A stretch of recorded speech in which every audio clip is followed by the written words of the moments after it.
Friend, my YouTube channel study with Barman में आप सबका स्वागत है। आज हम वन लाइनर क्वेश्चन लेकर आए हैं जो 50 क्वेश्चन है। बहुत ही इम्पॉर्टेंट क्वेश्चन है जो आपके एग्ज़ाम में बहुत ही इम्पॉर्टेंट रोल प्ले करेंगे। इसलिए आप सब क्वेश्चन को बहुत ही ध्यानपूर्वक पढ़िएगा और अपने आंसर बताइएगा। अगर कुछ भी आपको डाउट होता है किसी भी आंसर में तो ज़रूर कमेंट के माध्यम से हमें बताइए, हम आपका समाधान करेंगे।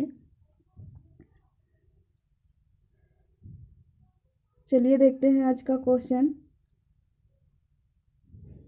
पहला क्वेश्चन है, पोलियो वायरस का अंतिम मामला किस वर्ष आया था?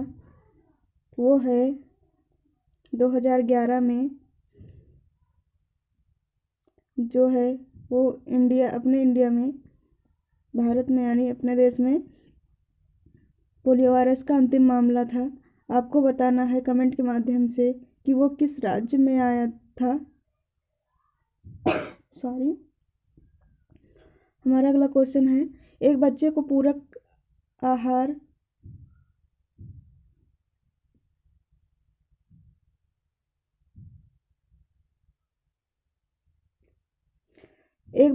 पूरक आहार किस उम्र में शुरू करना चाहिए?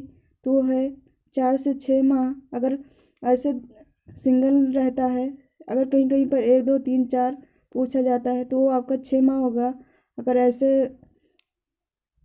पूछा जाएगा 4 से 6 माह या 2 से 3 माह या 8 से 10 माह, तब आपका वो 4 से 6 माह होगा राइट आंसर। अगला क्वेश्चन है, गोल्डन राइस परिवर्तन प्रचुर मात्रा में गोल्डन राइस ये परिवर्तन नहीं होगा, ये गोल्डन राइस एक प्रचुरतम स्रोत है। वो किसका है? तो वो है आपके विटामिन ए का। गोल्डन राइस जो है उसमें सबसे ज़्यादा विटामिन ए पाया जाता है, यानी प्रचुर मात्रा में पाया जाता है। और आपको कमेंट के माध्यम से बताना है और किस में पाया जाता है विटामिन ए। अगला क्वेश्चन है, निम्न में से विटामिन ए प्रचुर मात्रा में पाया जाता है, उसी से संबंधित क्वेश्चन है। यहाँ पे मैंने क्वेश्चन पूछा और वही आंसर इसमें है। तो सबसे ज़्यादा प्रचुर मात्रा में इसमें भी पाया जाता है, वो है गाजर में। तो ये गाजर का मौसम है तो ज़रूर खाइए, बहुत ज़्यादा नहीं तो हफ्ते में ज़रूर प्रयोग कीजिए, इससे आपको काफ़ी लाभ होगा। एक काम करने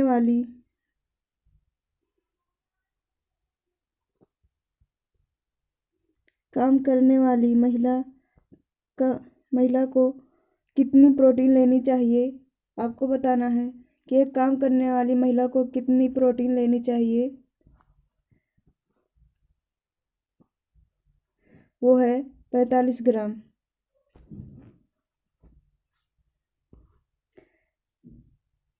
काम करने वाले लोगों को अधिक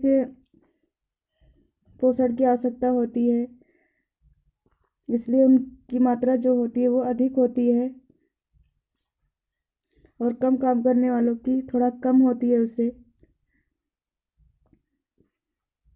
सबके कार्य के अनुसार ही डिसाइड होता है। तो हमारा अगला क्वेश्चन है, आहार में लवण का मुख्य उपयोग है। आपको बताना है कि आहार में लवण का मुख्य उपयोग है। ऑप्शन है, भोजन के पचाने के लिए इसका आंसर है भोजन को पचाने के लिए अपेक्षित हाइड्रोक्लोरिक अम्ल लघु मात्रा में पैदा करना। तो जो ये है आपका हाइड्रोक्लोरिक अम्ल, ये आहार को पचाने में सहायक होता है।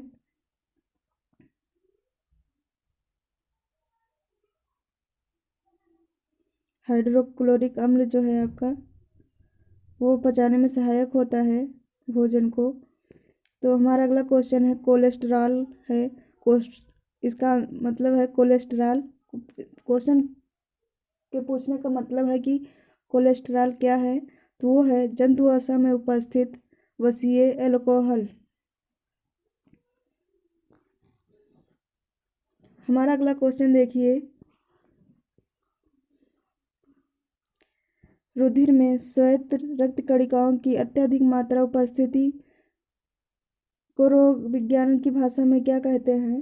क्वेश्चन फिर से देखिएगा, क्वेश्चन बड़ा है।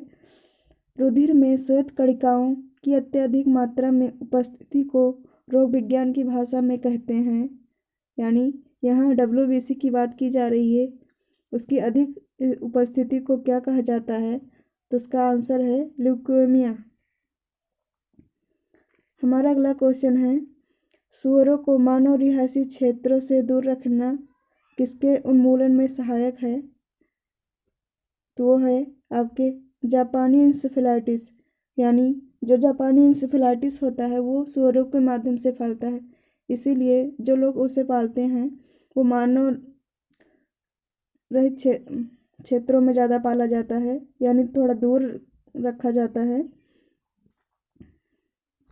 हमारा अगला क्वेश्चन है, राष्ट्रीय पोषण संस्थान एक अनुसंधान संस्थान है जो किस राज्य में स्थित है? वो है आपके आंध्र प्रदेश में। ये क्वेश्चन बहुत बार पूछा जाता है, इसलिए याद रखिएगा इसे अच्छे से। वैसे हमारे सारे क्वेश्चन ही इम्पॉर्टेंट हैं, तो सब ध्यान से पढ़िएगा और कमेंट के माध्यम से बताइएगा कि आपको आंसर क्वेश्चन कैसा लगा। उम्मीद करते हैं कि आपके लिए काफ़ी हेल्पफुल होगा question. Supplementary action of proteins से अभिप्राय है, आंसर है इसका, दो शाकाहारी पदार्थ आपस में एक दूसरे के प्रोटीन की कमी को पूरा करते हैं।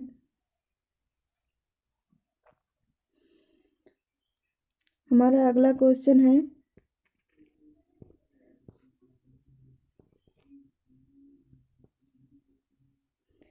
आवश्यक वसीय अम्ल नहीं है, वो है सिट्रिक एसिड, ये आवश्यक वसीय अम्ल में नहीं आता है। हमारा अगला क्वेश्चन है, शरीर में कार्बोहाइड्रेट कितने % पाया जाता है? Most important question. वैसे कार्बोहाइड्रेट से संबंधित बहुत सारे क्वेश्चन आते हैं, लेकिन कभी कभी परसेंटेज पूछा जाता है, तो इससे भी ध्यान दीजिएगा। शरीर में कार्बोहाइड्रेट कितने % होता है? तो वो है आपका 7%। अगला क्वेश्चन है, प्रतिदिन वसा की कुल मात्रा कुल भोजन से प्राप्त ऊर्जा से अधिक नहीं होनी चाहिए, तो वो है आपका 45%, यानी इससे ज़्यादा फैट नहीं लेना चाहिए, नहीं तो फैटी होने का पूरी संभावना बन जाती है। हमारा अगला क्वेश्चन है, विटामिन ए की कमी से बीटॉट स्पॉट कहाँ पाया जाता है? तो वो है कंजक्टिवा। और आप बताइएगा कमेंट के माध्यम से कि विटामिन ए की कमी से और कौन से रोग होते हैं। एक तो आपका बहुत ही कॉमन आंसर होता है, वो है रतौंधी यानी ब्लाइंडनेस, और उसके बाद और 3-4 प्रकार के होते हैं, जितने भी प्रकार के होते हैं ज़रूर बताइएगा कमेंट के माध्यम से। हमारा अगला क्वेश्चन है, एक्लेम्पसिया मैटरनल कॉम्प्लिकेशन है, वो है सेरेब्रल हेमरेज, दृष्टि में व्यवधान, पोस्टपार्टम साइकोसिस, ये तीनों कॉम्प्लिकेशन होते हैं मैटरनल एक्लेम्पसिया में।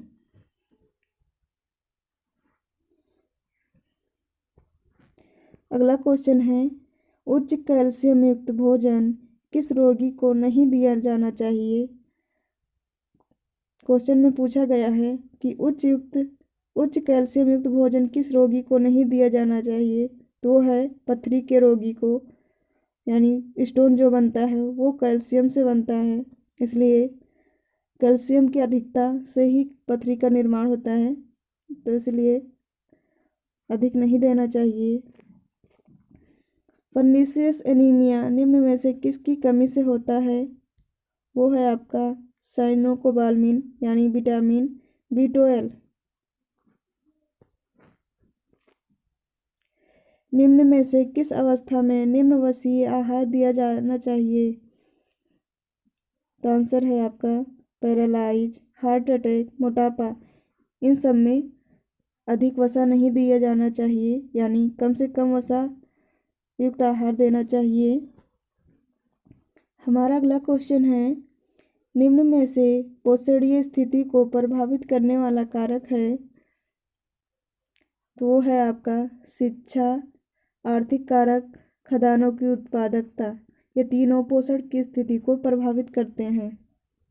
शिक्षा नहीं होगी तो आपको पोषण के बारे में पूरी जानकारी नहीं होगी, और आर्थिक स्थिति आपकी अच्छी होगी नहीं होगी तो आप कितना भी नॉलेज हो लेकिन सारी चीज़ें इकट्ठा नहीं कर सकते हैं, यानी खाद्य सामग्री जो आपको चाहिए और खाद्यान्नों की अच्छी उत्पादकता नहीं होगी तब भी आपका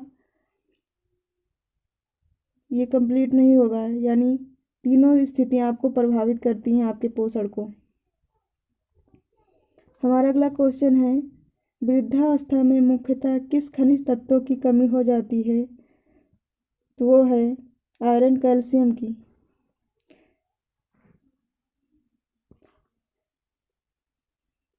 अगला क्वेश्चन है, कार्बोहाइड्रेट शरीर में किस रूप में संग्रहित होता है, वो है आपका ग्लाइकोजन के रूप में।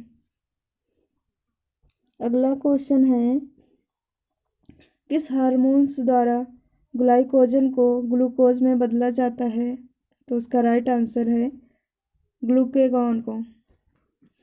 हमारा अगला क्वेश्चन है, निम्न में से कौन सी विटामिन वसा में घुलनशील नहीं है, आपको बताना है कौन सी विटामिन वसा में घुलनशील नहीं है, तो वो है सी, और इसके साथ बी भी होती है, बी एंड सी दोनों वसा में नहीं घुलनशील होती हैं बल्कि ये जल में घुलनशील होती हैं। और विटामिन ए, डी के और एडिका जो होती है, एडिक के नाम से भी जाना जाता है, ये सभी विटामिन्स आपकी वसा में घुलनशील होती हैं। बी और सी को छोड़कर सारी विटामिन्स वसा में घुलनशील होती हैं। हमारा अगला क्वेश्चन है, रोगी को प्रतिदिन कितना प्रोटीन दिया जाना चाहिए, तो वो है आपका 60 ग्राम। अगला क्वेश्चन है, निम्नलिखित में से किस प्रकार का आहार वायरल हेपेटाइटिस, पीलिया और किडनी फेलियर में रिकमेंड किया जाता है, यानी जो किस प्रकार का आहार जो हेपेटाइटिस, वायरल हेपेटाइटिस, पीलिया और किडनी फेलियर में यानी निर्देशित किया जाता है देने के लिए, तो वो है आपका कम प्रोटीन युक्त आहार। अगला क्वेश्चन है, प्रोटीन को प्रभावित करने वाला कारक है, तो वो है धर्म, संस्कृति, आर्थिक स्तर, उपरोक्त सभी, ये सभी पोषण को प्रभावित करने वाले हैं। तो अभी इसी से रिलेटेड ऊपर एक क्वेश्चन और भी था, तो इस तरह के क्वेश्चन आते हैं आपके एग्जाम में। नवजात शिशु के शरीर में कितना % फ्लूइड होता है, तो वो है 75%। अगला क्वेश्चन है, प्रोटीन बनाने के लिए कितने अम्ल आवश्यक होते हैं, तो है 20 यानी 20 प्रकार का। एंजाइम मूल रूप से क्या होते हैं, आंसर है प्रोटीन। शरीर में ऊतकों का निर्माण किसके द्वारा होता है, वो है प्रोटीन के द्वारा। हमारा अगला क्वेश्चन है, मानव शरीर में वसा कहाँ जमा होती है, तो है आपका answer fatty tissue. Fatty tissue यानी हिंदी में इसे संयोजी ऊतक भी कहते हैं। तो कहीं कहीं ऑप्शन में आपका इंग्लिश में न देकर हिंदी में दिया जाता है, तो आप ध्यान रखिएगा कि संयोजी ऊतक या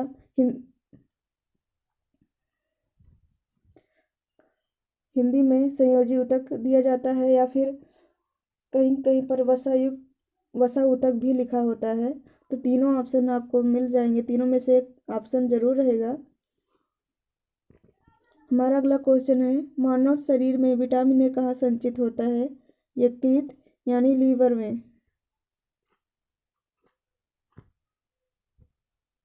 हमारा अगला क्वेश्चन है, प्रोटीन किस अम्ल से बने होते हैं? तो हैं आपके अमीनो अम्ल से। प्रोटीन जो होता है वो आपके अमीनो अम्ल से मिलकर बना होता है। अगला क्वेश्चन है, किस बीमारी में कॉर्निया शुष्क हो जाती है? बहुत ही इंपॉर्टेंट क्वेश्चन है। तो है आपका कॉर्नियल जीरोसिस में। अगला क्वेश्चन है, किन लोगों में प्रोटीन ऊर्जा होने की संभावना अधिक रहती है? ये क्वेश्चन बहुत बार पूछा जाता है। तो वो है आपका 5 साल तक के बच्चों में ये रोग या होने की संभावना इसमें सबसे ज़्यादा होती है। प्रोटीन ऊर्जा कुपोषण, माल न्यूट्रिशन। तो देखिएगा हमारा अगला क्वेश्चन, मैरिस्मस का दूसरा नाम है सूखा रोग। अगला क्वेश्चन है, शरीर में सबसे अधिक कैल्शियम कहाँ पाया जाता है? तो है आपके दांतों में, और कहीं कहीं पर ऑप्शन हड्डियों में भी होता है। तो दोनों ऑप्शन सही होंगे। अगर जहाँ पर दांत नहीं होगा वहाँ हड्डियाँ सही माना जाएगा आंसर इसका। हमारा अगला क्वेश्चन है, राष्ट्रीय पोषण सप्ताह कब मनाया जाता है? मोस्ट इम्पॉर्टेंट क्वेश्चन, 1 से 7 सितंबर। हमारा अगला क्वेश्चन है, देखिएगा, वयस्कों के लिए विटामिन सी दैनिक आवश्यकता है 50 से 100 mg।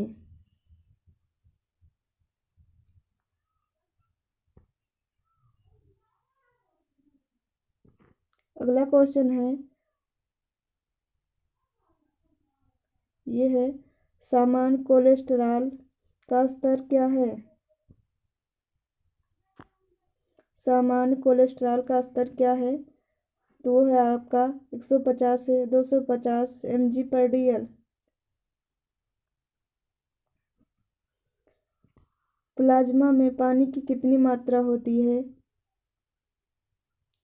वो है आपका 92% यानी 92%। किसकी कमी से बेरी होता है? तो वो है आपका विटामिन बी, थायमीन।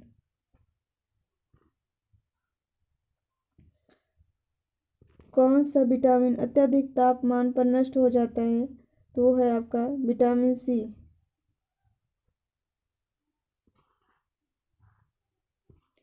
खाद्य पदार्थों में से खाद्य प्रोटीन में कौन सा प्रोटीन सबसे अच्छा माना जाता है? थोड़ा क्वेश्चन बहुत घुमा के दिया गया है, इसलिए थोड़ा कंफ्यूज हुए थे हम भी। खाद्य प्रोटीन में से कौन सा प्रोटीन सबसे अच्छा माना जाता है? तो है आपका अंडा प्रोटीन। प्लाज्मा में पानी की कितनी मात्रा होती है? वही क्वेश्चन फिर से रिपीट हुआ है।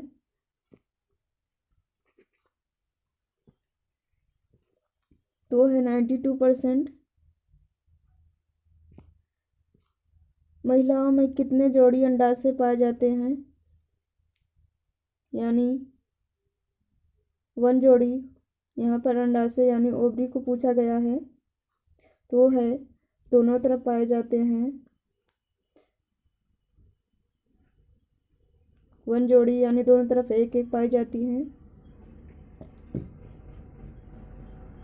हमारा अगला क्वेश्चन है, किस तापमान पर एंजाइम अधिक सक्रिय होते हैं? तो वो है 20 सेल्सियस पर। हमारा अगला और अंतिम क्वेश्चन है, आंगनवाड़ी कार्यकर्ता के कार्य शामिल हैं। वो है स्कूल पूर्व शिक्षा, टीकाकरण, गर्भवती महिला को पूरक आहार। टीकाकरण में वो एएनएम की सहायता करती है टीकाकरण करने में। आज का हमारा 50 क्वेश्चन समाप्त होता है। यदि आपको PDF चाहिए तो हमारे टेलीग्राम लिंक पर जुड़ जाइए।